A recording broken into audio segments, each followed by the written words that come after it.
Boordsmate little girl. Offered her teddy bear to pay for help. 1,000 Hells Angels. Gave her something more. Geidersdolf. Act Y, the offer. Winter lay over the highway like a sheet of dull glass. PPLAI file uploads 3.Amazon Oz. HTTPS. Yasop PPLAI file upload. S3. AmazonOz.com Zos web direct files. Collections of row 339 CICC 1B5 A469 871C 307 CF1 FDB2 4F7 426F7 436D 427 AF2 49307211 D234 sure TVV Claude E prompt SWDF. The sky was the color of old tin, low and heavy, pressing the cold down into the bones of anyone unlucky enough to be outside. Somewhere between a forgotten exit and a town that didn't bother with billboards, a small roadside garage sat hunched against the wind. 2 fuel pumps, a single service bay. A buzzing neon sign that said, "Open," when it felt like it. On that afternoon, the sign flickered like it couldn't decide. A silver sedan rolled into the lot and lurched to a stop beside the bay. The engine coughed once, twice, then died with a tired shudder. For a moment, nothing moved. Then the passenger. Door opened and a little girl climbed out, hugging a worn teddy bear tight against her chest. She was 8, maybe 9. Dark hair pulled into a crooked ponytail. Jacket zipped all the way up to her chin, one mitten missing. Her backpack, frayed at the seams, hung from one shoulder. She closed the door carefully, like she was afraid of waking someone. Inside the car, her mother lay slumped against the seat, eyes half open, breathing shallow. There was a blanket over her legs and a sheen of sweat across her forehead. Her hands trembled when she tried to adjust the blanket and failed. The girl took a breath that fogged in the cold air. Then she squared her shoulders and walked toward the open garage, where a mechanic in oil-stained coveralls stood wiping his hands on a rag. "Excuse me," she said. The mechanic looked up. He was in his 50s, with tired eyes and grease under his fingernails. He'd seen stranded travelers, broke students, families on vacation with engines that picked the worst moment to die. But he'd never seen a kid stand alone in front of him like this. Teddy bear held like a shield. "You lost, kid?" he asked. "Our car. It broke," she said. "My mom can't drive anymore. Can you fix it?" He glanced at the sedan, at the way it sagged slightly in the front, at the faint smell of burnt oil in the air. He could tell, just from that it wasn't going to be simple or cheap. "I can take a look," he said. "What's your name?" "Leah." "Okay, Leah. I'm Ray. Why don't you wait in the office where it's warm? I'll see what I can do." She shook her head. "I need to know how much it costs." Ray hesitated. Most kids let adults handle those questions. But the driver wasn't getting out of that car, and Leah's eyes were steady in a way that didn't belong on a child's face. "I'll look first," he said. "Then we'll talk, okay?" He popped the hood of the sedan and winced at what he saw. The engine block looked tired and wrong, like it had been pushed further than it wanted to go. Oil stains where there shouldn't be oil, cracked hoses, a timing belt that had decided it had done enough years ago. He closed the hood and walked back to Leah. "It's not a quick fix," he said gently. "You've got a blown head gasket, maybe worse. I don't have all the parts here. I'd need to order some in from town. It's a lot of work." "How much?" she asked. Ray named a number, lower than it should have been, but still higher than anything a child should have to hear. Leah swallowed. Her mittenless hand tightened around the bear. "We don't have that." Ray rubbed his jaw. "Where are you headed?" "A shelter," she said. "In Milford. They said we have to get there by tonight or—" She stopped, jaw clenching. "We just have to get there." Ray knew Milford, 40 miles west. He also knew the way shelters worked. Beds promised but not guaranteed. First come, first safe. Nightfall meant locked doors and a waiting list. "You got any family around here?" he asked. She shook her head. "You got a card? Cash?" She shook her head again, more slowly this time. The wind picked up, lifting a strand of hair across her face. She didn't push it away. "Without parts," Ray said carefully, "I can't get this thing running today. And without payment, my hands are tied, kid. I'm sorry." Leah stood perfectly still. Then, with a small, careful movement, she slid her backpack off her shoulder and set it on the ground. She unzipped it, reached inside, and pulled out the teddy bear she had been holding. It was old, the fur rubbed thin at the ears and belly. One eye had been replaced with a button that didn't match. The stitching along its arm had come undone at some point and been repaired with bright red thread. It was the kind of toy that had seen more nights than most adults. Leah held it out to Ray with both hands. "I can pay," she said. "You can have him." Ray stared at the bear, then at the girl. "Leah, that's a toy." "It's not just a toy," she said, voice very steady. "He's special. He's worth a lot." "Who gave him to you?" Ray asked, because some part of him needed to know. "My dad," she said. "Before—" She swallowed again. "Before he died." The words hung in the air like frost. "I can't take that," Ray said, the rag in his hand forgotten. "That's not how this works." "But you said you can't fix the car without payment," Leah said. "This is all I have. He told me if I ever needed help and didn't have money, I could trade him, because he's the most valuable thing in the world." Behind them, a couple filling their tank went suddenly quiet. The cashier inside the small convenience store, who'd been pretending not to listen, froze with a cigarette halfway to his mouth. At the edge of the lot, a handful of bikers sat outside a diner, their motorcycles lined up like steel animals, watching. Leah's arms began to tremble from holding the bear out so long. "Please," she said. "My mom is sick. We have to go.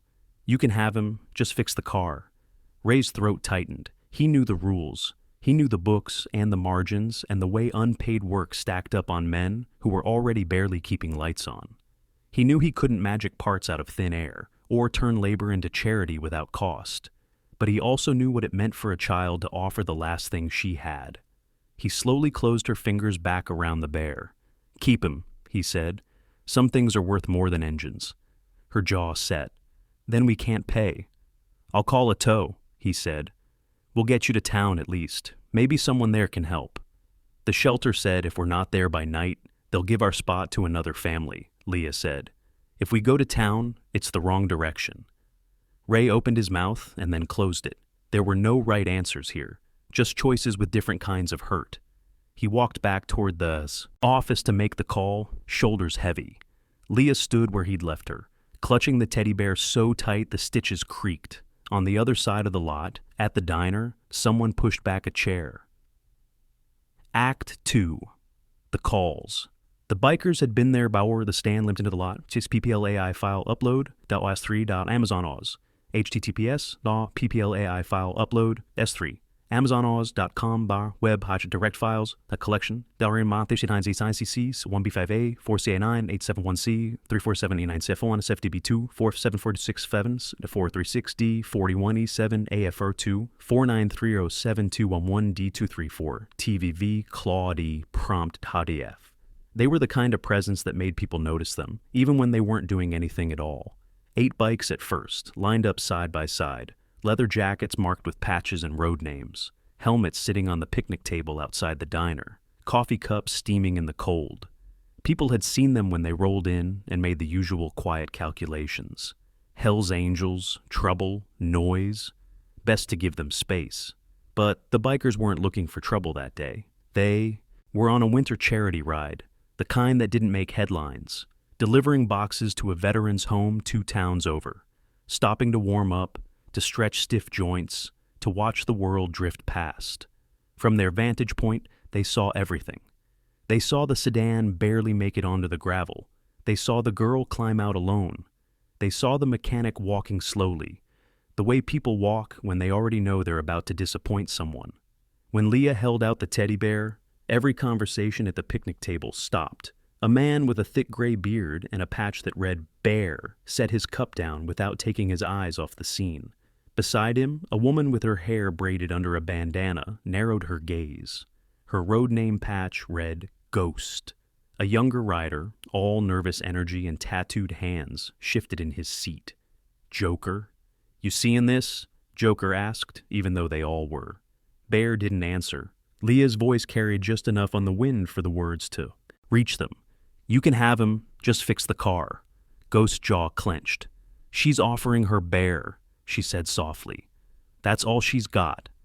There was a silence around the table, not empty but full of memory. They had all been poor at some point. Most of them had known what it felt like to hold on to one small thing, like it was the only anchor in a storm, a blanket, a photo, a dog-eared comic book, a stuffed animal. Bear stood up. "Where are you going?" Joker asked. "To see," Bear said. "You coming?" Joker already had his gloves in his hand. They crossed the lot and measured steps, boots crunching on the thin crust of old snow at the edges of the pavement. They weren't trying to sneak. They weren't trying to loom either.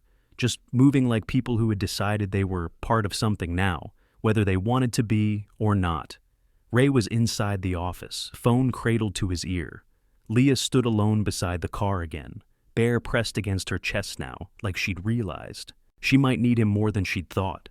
Bear stopped a few feet away and crouched down so he was closer to her eye level. "Hey, kid," he said. His voice was rough, but not unkind. "What's his name?" Leah blinked. "Who?" He nodded at the bear. "That guy. Looks like he's been through a lot." Her fingers tightened in the bear's fur. "His name is Captain." "Captain, huh?" Bear smiled. "Good name. You a captain too?" She shook her head. "I'm just Leah."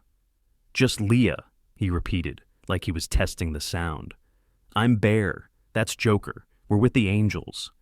He nodded toward the bikes without saying the full name. He'd learned over the years that it was better to let people see you before they saw your reputation. Leah's eyes flicked to the row of motorcycles, then back to Bear. She didn't flinch, but she did pull Captain a little closer. "Why were you trying to give him away?" Bear asked. "Because we need help," she said simply. "The man said it costs a lot. We don't have money. You think he'd take Captain instead?" She looked down at the bear. A breath fogged from her lips. "My dad gave him to me," she said, "before he went away.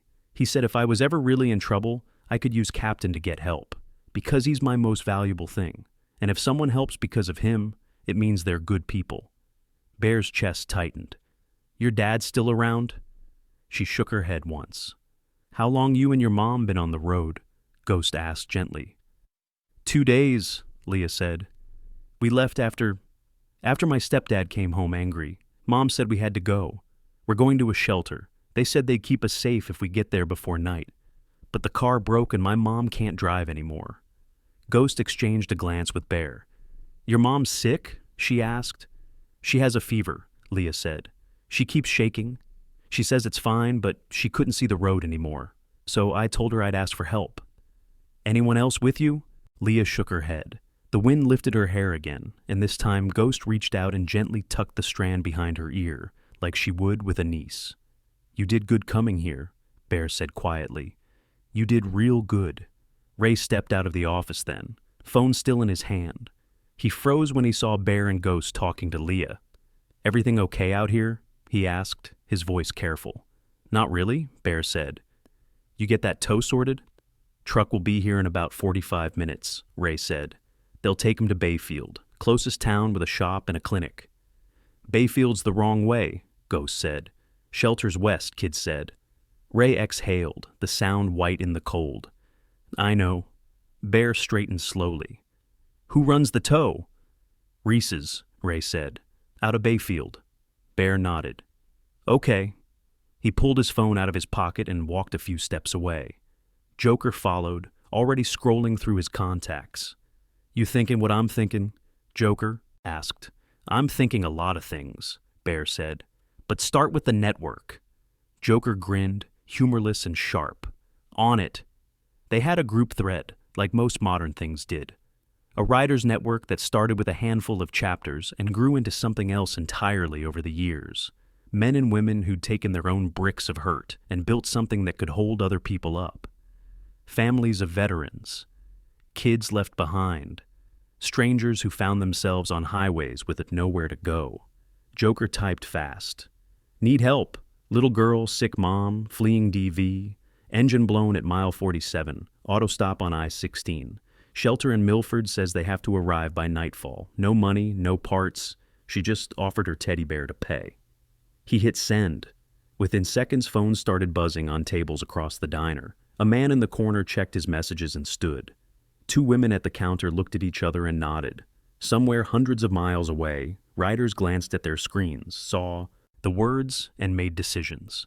The message traveled like electricity along copper wire. Bear made another call, this one direct. "Doc, he said when the line picked up. Bear, came the reply. You break down or just miss my voice? Got a situation, Bear said. Kid and her mom. Mom's sick. Shelter deadline. Can you get a medical transport out toward mile 47? There was a pause, then the rustle of movement. I can make calls. How bad? Mom's in the car. Kid's doing the talking. Doc swore softly. Text me the details. Bear did. By the time he tucked his phone away, the network was already humming. It wasn't loud. It wasn't visible yet. But it was moving. Back by the car, Leah stood on her toes to look through the window at her mother. Mom, she called softly. Her mother's eyelids fluttered. Leah? They said they're trying to help, Leah said. The man from the garage called a truck. The bikers are making calls. Her mother tried to sit up and failed. No bikers, she whispered. We don't know them. We can't. Mom, Leah said, her voice cracking for the first time. They asked about Captain. They didn't laugh. Her mother's eyes found her face, and for a moment, under the fever, something like pride flickered there. You keep your bear, she said, no matter what. Leah nodded, wiping her nose on the back of her hand.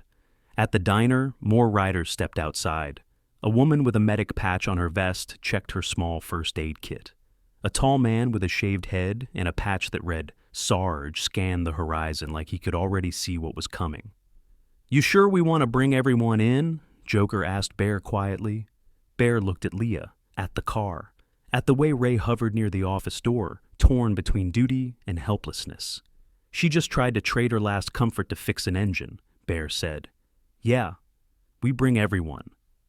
The tow truck arrived first. EPL AI file upload s3.amazonoz. https bplai file upload.s3. amazonoz.com my web direct files after collection darf 39 CINCC 1B5A 4C89 871Cs 34789CF1FDB 2F7 BKF7 436D 4187 A4 Devarn Snedry 21D34 TVV Claude E prom to PDF. It rattled into the lot, lights flashing, paint chipping off the sides. The driver stepped out, glanced at the bikes, and immediately stiffened. He'd grown up on stories about patches and trouble, the kind of stories that taught you to keep your head down and your mouth shut. Got a call for a sedan, he said, eyeing Bear. Ray stepped forward. That's them, he said, nodding toward Leah and her mother's car. Bayfield shop. Leah's stomach twisted. We can't go to Bayfield, she said. We have to go to Milford. Kid, the driver said, not unkindly. I go where I get paid to go. We'll cover your time, Bear said. The driver looked at him. You? Bear nodded once. Bayfield's still the wrong direction, Ghost said. We're not sending them to Bayfield, Bear said calmly. We're buying your delay. The driver frowned. My delay? Yeah, Bear said. You stay parked. Your truck's here, waiting. You don't haul that car anywhere until we say. We pay you like you did. No one yells at you. You don't lose a job. You good with that? Money had ended a lot of arguments in the driver's life. This one didn't take long.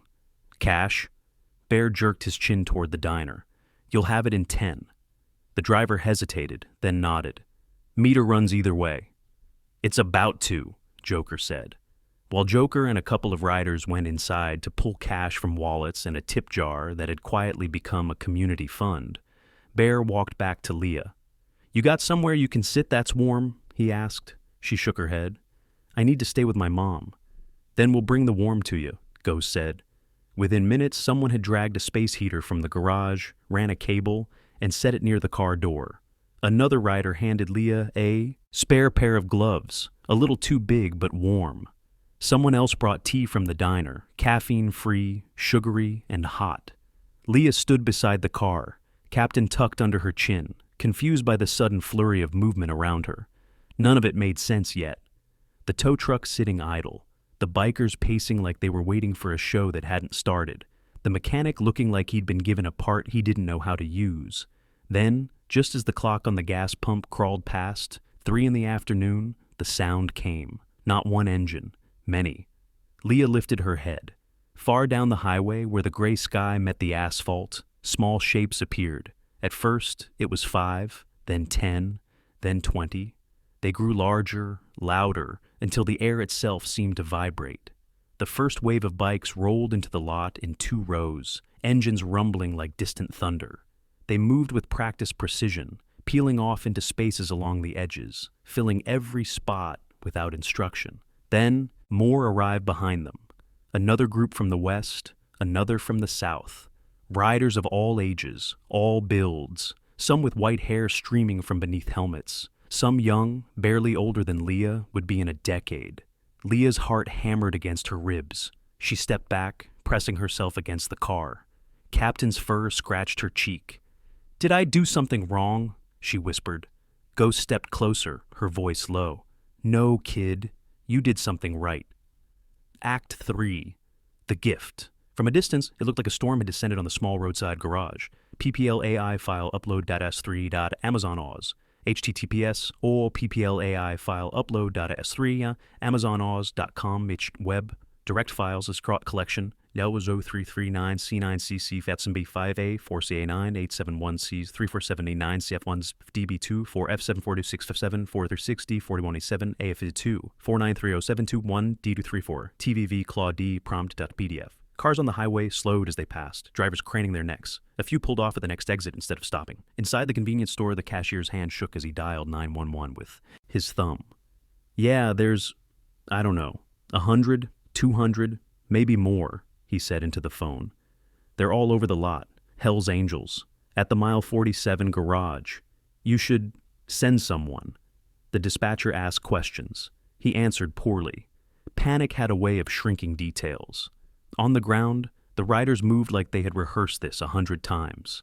Some clustered near the garage bay, already lifting the hood of the sedan, peering inside, calling out part numbers and tool sizes.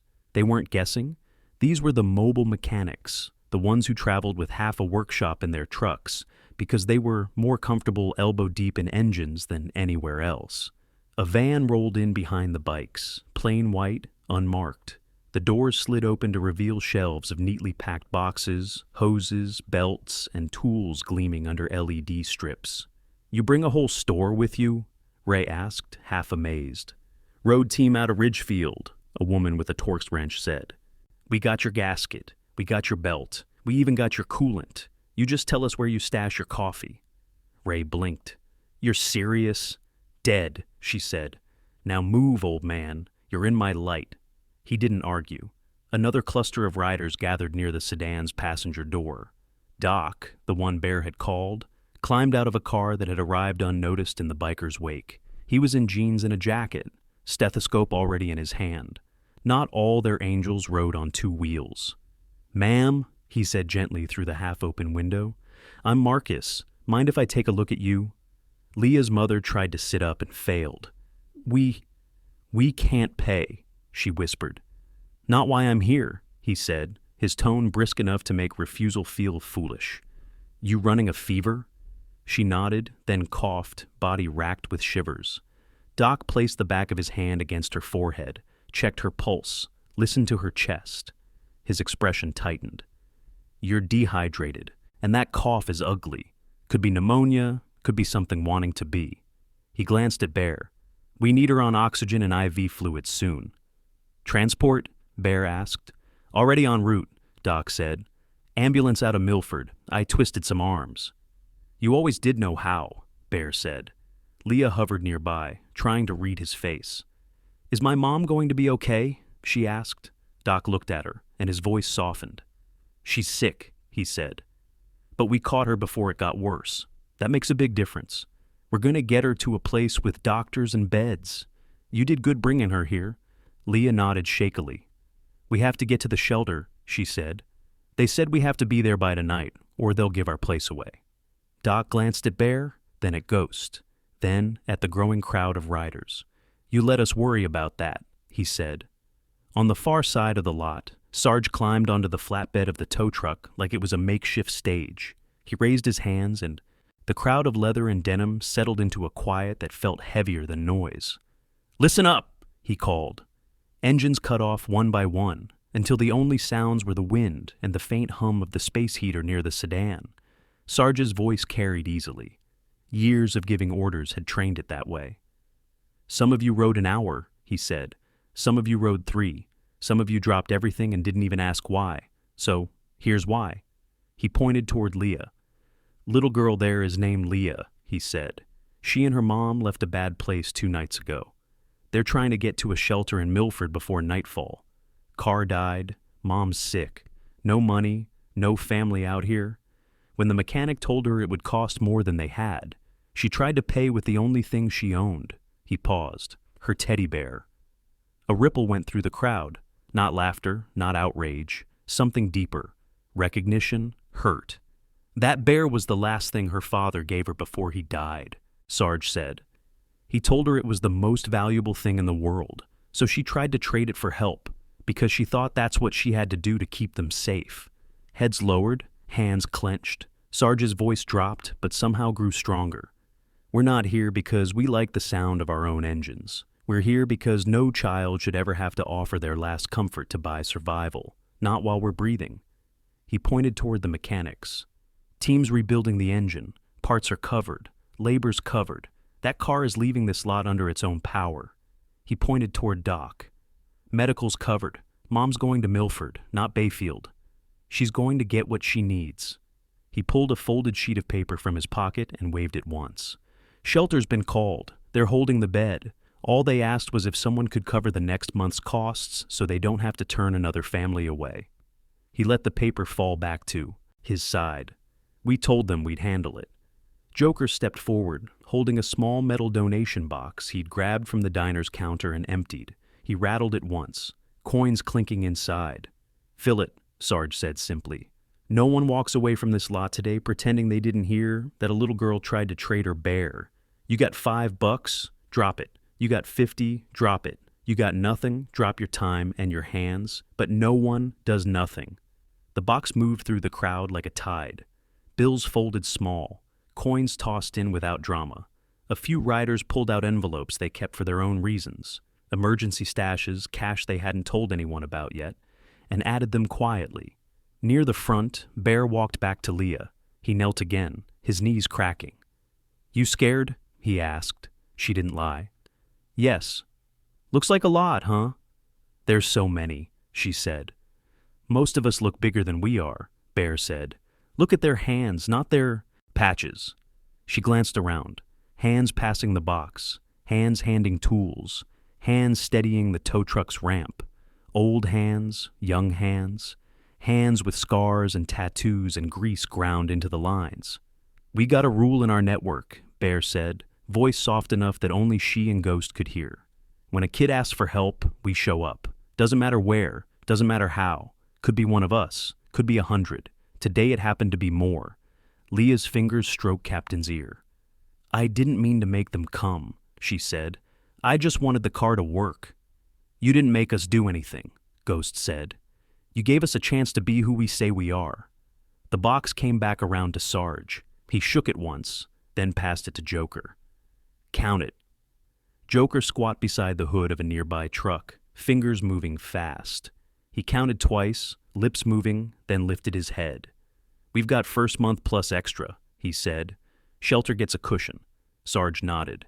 Good, you keep anything over to cover gas and food for the kid and her mom. No one should have to worry about how they're going to eat while they heal. Someone in the back called, What about the car after the shelter? Sarge looked at Ray. Ray shrugged, then surprised himself with the words that came out. I'll handle the follow-up maintenance, he said. Oil changes, tune-ups. They bring it here. They don't pay. You sure about that? Bear asked. Ray thought about the books, the thin margins, the way his hands had shaken when Leah offered the bear. Some things are worth more than engines, he said quietly. You were right. Sarge nodded once. You heard the man. They've got a shop. In the distance, sirens wailed. The police answering the earlier call finally arrived. A patrol car, then another, lights flashing blue and red against chrome and leather. The officer stepped out cautiously, eyes scanning the sea of patches. Everything okay here? The first one called. Bear wiped his hands on his jeans and walked forward, posture relaxed but deliberate. Depends on how you define okay, he said. Kid's mom is sick, car's dead, shelter's waiting, we're fixing it. The officer's gaze flicked to the open hood, the van full of parts, the mechanic working shoulder to shoulder with men and women in Hell's Angels cuts. You the one who called? he asked Ray. Ray shook his head. No, sir. Cashier inside did, the officer said. Said there might be a problem. There was, Bear said. We're solving it. The officer's partner spotted Doc near the sedan. That Dr. Marcus Hall? Doc waved.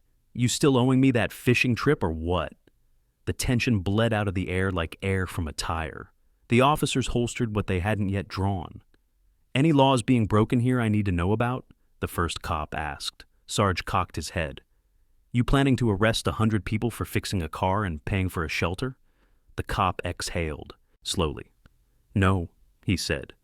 But I am planning to stick around until that ambulance shows up, just in case the dispatcher calls back asking if we checked. You do that, Bear said. Grab a coffee. Diner's got decent pie. The ambulance arrived 20 minutes later. PPLAI file upload .s3.amazonoz. https://PPLAI file upload s3 amazonoz.com/web. Direct files is collection of rated 39C9CC 1B5A 4C9 871C 3479F1FDB2 4F74267 436D 427 AFR2 49307 1D3 or TVV Claudie prompt PDF. Leah stood beside the sedan. Captain clutched tight. When the paramedics eased her mother onto a stretcher, Leah moved with them, refusing to let go of her hand. Can I come? She asked. Family rides up front, one of the paramedics said. You can sit with the driver. You're Bear, too. Leah almost handed Captain over out of habit, then stopped and pulled him back against her. The paramedic noticed and smiled. He's got a good view from your lap. Before she climbed into the ambulance, Bear stopped her with a gentle hand on her shoulder. Hold up, he said. We're not done. He took something from inside his jacket. Another teddy bear, new, soft, brown fur unblemished, eyes matched, a small red bandana tied around its neck with a tiny patch sewn onto it, a winged skull, simplified and softened, the symbol of their network without the weight of their full colors. Leah stared. Is he yours? She asked. No, Bear said. He's yours. I already have Captain, she said, confused. Bear nodded. Yeah, you do? And you keep him, always. You never trade him. You never give him up because someone says they won't help you otherwise. There ain't a thing in this world you should have to pay for with the last good thing you own. He held out the new bear. This one's for when you feel like you don't have enough hands, one for each side of you, Captain on the left, this one on the right. They're not payment, they're a reminder. A reminder of what? She asked. That the next time you need help, Bear said. You ask. You don't offer pieces of yourself as a price. You hear me? She swallowed. What's his name? You tell me. She thought about it, about engines and road and strangers who chose not to be strangers. About the way hundreds of motorcycles had filled a tiny parking lot because she had asked a question no one should ever have to ask. Guardian, she said finally. Bear's smile reached his eyes. Guardian and Captain. That's some serious security. She took the new bear with her free hand, tucking him under one arm. Captain stayed under the other. Will I see you again? She asked. Bear shrugged. Road's funny. You never know. But whether you do or don't, we'll know about you. Network doesn't forget its kids. He stepped back as the paramedic opened the ambulance door. Hey, Leah, Ghost called softly. Leah turned. Ghost tapped her own chest, just above her heart, where a small patch read, Family First. Remember? Ghost said. What happened today wasn't charity. It was family helping family, even if you didn't know you had us yet. Leah nodded, though she didn't fully understand. Not yet. She climbed into the ambulance, bears in both arms. The doors closed. The siren wailed to life, and the vehicle pulled away, heading west toward Milford. Behind it, the mobile mechanics tightened the last bolts on the rebuilt engine. The sedan would follow as soon as Ray and the riders were certain it would hold the distance.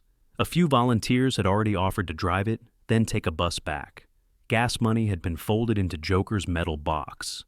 As the ambulance disappeared down the highway, a quiet settled over the lot. Sarge climbed off the tow truck bed. You all know the drill, he called. We roll out in shifts. First group escorts the car when it's ready. Second group swings by the shelter, drops the donation, makes sure they understand this family's not alone. Third group cleans up. Behind us. Clean up what? Joker asked.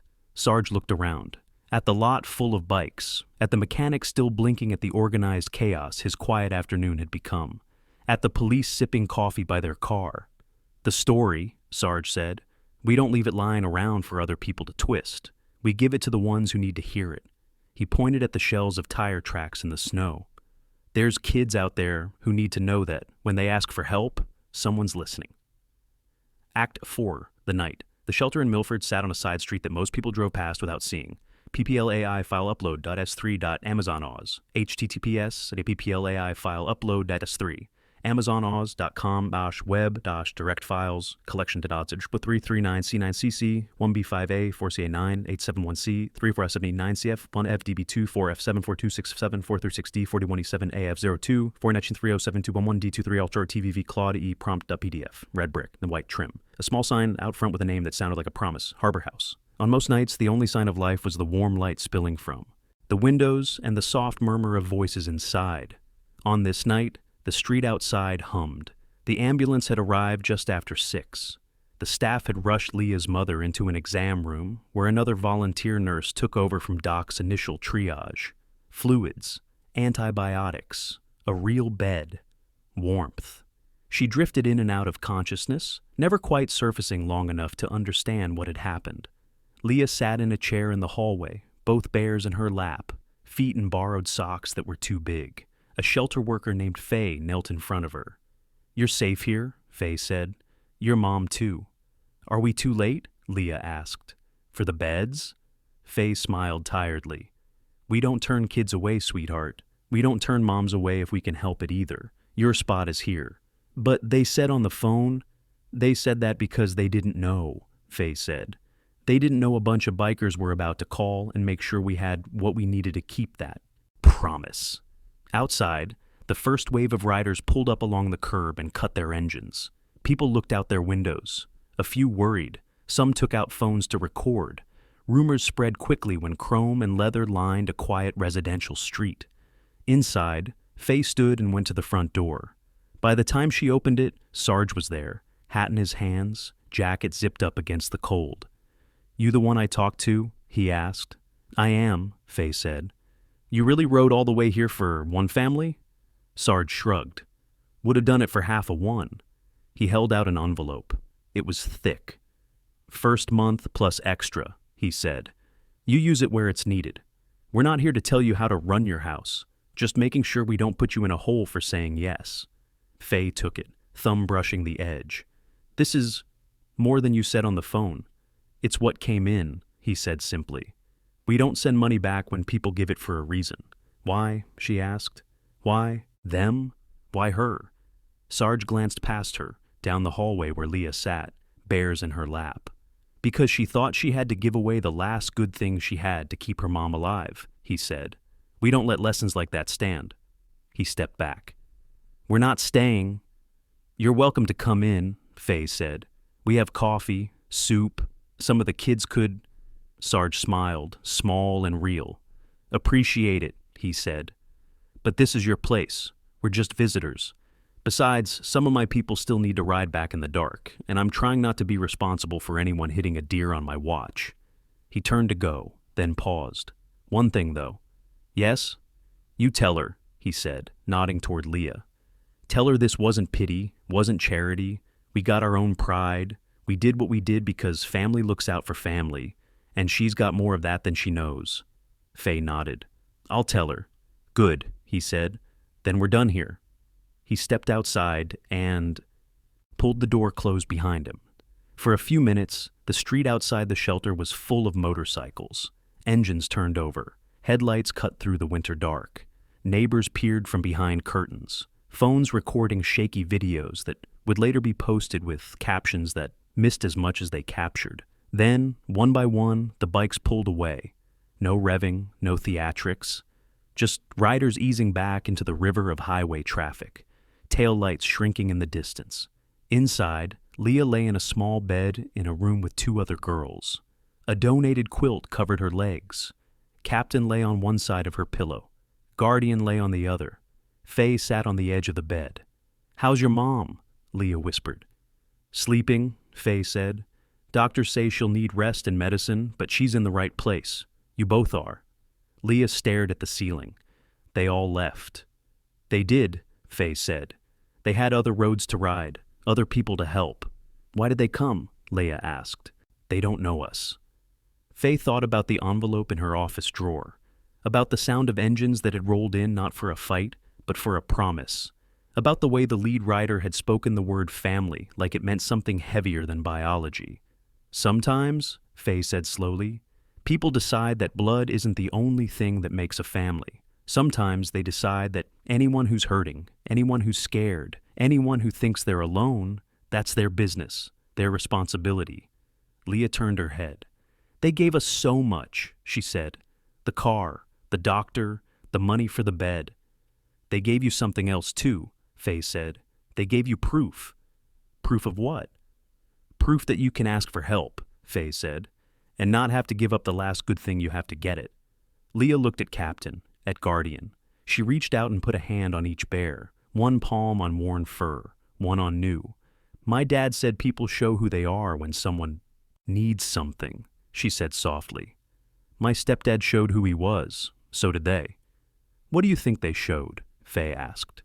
Leah thought about mechanics crawling under the hood, about a doctor climbing out of a car in a vest and jeans, about men and women with patches on their backs quietly passing a donation box until it was heavy. They showed that they don't let kids pay with their hearts, she said. Faye's throat tightened. That's a good way to put it. Will they come back? Leah asked. Maybe, Faye said. Roads cross again sometimes, but even if they don't, you'll see them. How? Faye smiled. Every time someone holds a door for you when they don't have to. Every time someone speaks up when they could stay quiet. Every time you see a bike on the highway and wonder where it's going. That's them. That's what they left you with. Leah closed her eyes. Her fingers stayed on the bears. In the silence that followed, the noise of the day shrank. The roar of engines became a memory. The cold of the roadside lot faded into the soft weight of blankets and the steady sound of other children breathing in their sleep. Outside, the last motorcycle turned the corner and disappeared. Inside, a little girl who had once stood in the cold and tried to pay for help with the only thing she owned drifted off to sleep with both of her bears beside her. In the weeks that followed, the story traveled. PPL AI file upload s3.amazon Oz. https PPL AI file upload s3 amazonoz.com/web direct files bot collection 3839 CINCC 1B5A 4CA9 871C 307 PDF. Videos from phones hit social media. A clip of a small girl holding a bear in front of a line of bikes.